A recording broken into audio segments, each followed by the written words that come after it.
Cosmic एबिस black hole का एक परिचय। ब्लैक होल अंतरिक्ष के विशाल विस्तार में रहस्यमय ऑब्जेक्ट्स हैं। इनका ग्रेविटेशनल पुल बहुत ही ज्यादा होता है। कुछ भी नहीं, यहाँ तक कि प्रकाश भी इनकी पकड़ से बच नहीं सकता है।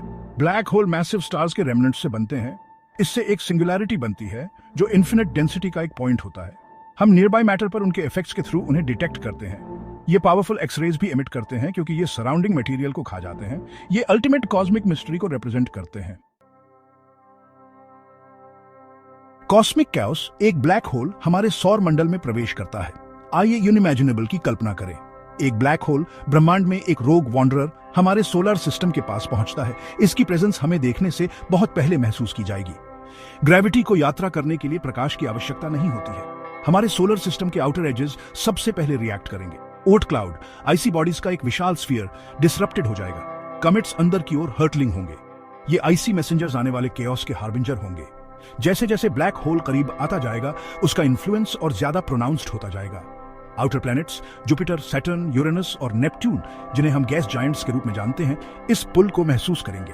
उनके ऑर्बिट्स, जो कभी स्टेबल और प्रेडिक्टेबल थे, शिफ्ट होने लगेंगे। विनाश के कॉस्मिक डांस के लिए स्टेज तैयार हो जाएगा। इनर प्लैनेट्स खतरे में, बुध और शुक्र का सामना ब्लैक होल के प्रकोप से। जैसे जैसे ब्लैक होल हमारे सोलर सिस्टम में गहराई से प्रवेश करता है, उसका ग्रेविटेशनल पुल तेज होता जाता है। इनर प्लैनेट्स बुध और शुक्र इस कॉस्मिक इंट्रूडर का ब्रंट सहते हैं। बुध, सबसे छोटा प्लैनेट और सूर्य के सबसे करीब, सबसे पहले गिरने वाला होगा। इसकी ऑर्बिट, जो पहले से ही एक्सेंट्रिक है, बेतहाशा एराटिक हो जाएगी। ग्रह सूर्य की ओर या अंतरिक्ष की ठंडी गहराई में बाहर की ओर फ्लंग होगा। शुक्र, जो अपने थिक एटमॉस्फेयर में लिपटा हुआ है, का हाल भी कुछ अच्छा नहीं होगा। इसकी ऑर्बिट भी डिसरप्टेड होगी, जिससे एक्सट्रीम टेम्परेचर स्विंग्स आएंगे। ग्रहों का एक बार परिचित डांस केओस में बदल जाएगा। हमारे सोलर सिस्टम का डेलिकेट बैलेंस इर्रेवोकेबली टूट जाएगा। भाग 5, पृथ्वी के अंतिम दिन, कक्षीय व्यवधान और जीवन का अंत। जैसा कि हम जानते हैं, पृथ्वी, हमारा घर, इस कॉस्मिक अपहीवल से नहीं बचेगा। ब्लैक होल का ग्रेविटी हमारे प्लैनेट को अपनी ओर खींचेगा, हमें हमारी फेमिलियर ऑर्बिट से दूर खींचेगा। इसके कॉन्सिक्वेंसेस विनाशकारी होंगे। हमारे दिन इरेटिकली लंबे या छोटे होंगे। मौसम अनप्रेडिक्टेबल हो जाएंगे। तापमान अनइमेजिनेबल ऊंचाइयों तक बढ़ जाएगा या फ्रिजिड चढ़ाव तक गिर जाएगा। महासागर उबलेंगे या जम जाएंगे। Life as we know it असंभव होगा। हमारे पैरों के नीचे की जमीन कांप उठेगी। भूकंप और ज्वालामुखी विस्फोट कॉमनप्लेस हो जाएंगे। अकल्पनीय आकार के सुनामी समुद्र तटों को तबाह कर देंगे। आसमान गिरते मलबे से धधक उठेगा। अंत स्विफ्ट और मर्सिलेस होगा। भाग 6, बाहरी ग्रहों का विनाश। मंगल से नेपच्यून तक अराजकता का राज है। बाहरी ग्रह, जिन्हें कभी ब्लैक होल के प्रकोप से सुरक्षित माना जाता था, उनका भी एक क्योटिक अंत होगा। लाल ग्रह मंगल को उसकी ऑर्बिट से खींच लिया जाएगा। आने वाले कॉस्मिक स्टॉर्म से इसका पतला एटमॉस्फेयर थोड़ी ही सुरक्षा प्रदान करेगा। हमारे सोलर सिस्टम का सबसे बड़ा ग्रह बृहस्पति एक फाइट पेश करेगा। इसका इमेंस ग्रेविटी ब्लैक होल पर वापस टग करेगा, लेकिन बृहस्पति की ताकत भी काफी नहीं होगी। इसकी ऑर्बिट बदल दी जाएगी, जिससे यह सोलर सिस्टम में करीनिंग होगा। शनि, अरुण और वरुण भी अस्त व्यस्त हो जाएंगे। उनके रिंग्स, जो कभी कॉस्मिक ऑर्डर का प्रतीक थे, फट जाएंगे। बाहरी सोलर सिस्टम, जो कभी बर्फीले दिग्गजों का क्षेत्र था, एक कॉस्मिक मॉन्स्टर के लिए एक कायोटिक प्लेग्राउंड बन जाएगा। भाग 7, अ सोलर सिस्टम इन शैम्बल्स। हमारे ब्रह्मांडीय पड़ोस का ताना बाना उजागर होता है। हमारे सोलर सिस्टम के केंद्र में ब्लैक होल के साथ वह डेलिकेट बैलेंस, जो सब कुछ एक साथ रखता था, बिखर जाएगा। ग्रहों के ऑर्बिट, जो एक बार प्रेडिक्टेबल और स्टेबल थे, इरेटिक और अनप्रेडिक्टेबल हो जाएंगे। हमारा सोलर सिस्टम, जो कभी व्यवस्था और नियमितता का प्रतीक था, सेलेस्टियल बॉडीज के एक कैओटिक जंबल में सिमट कर रह जाएगा। भाग 8, विनाश का नृत्य। एक अराजक बैले में ग्रह और क्षुद्र ग्रह।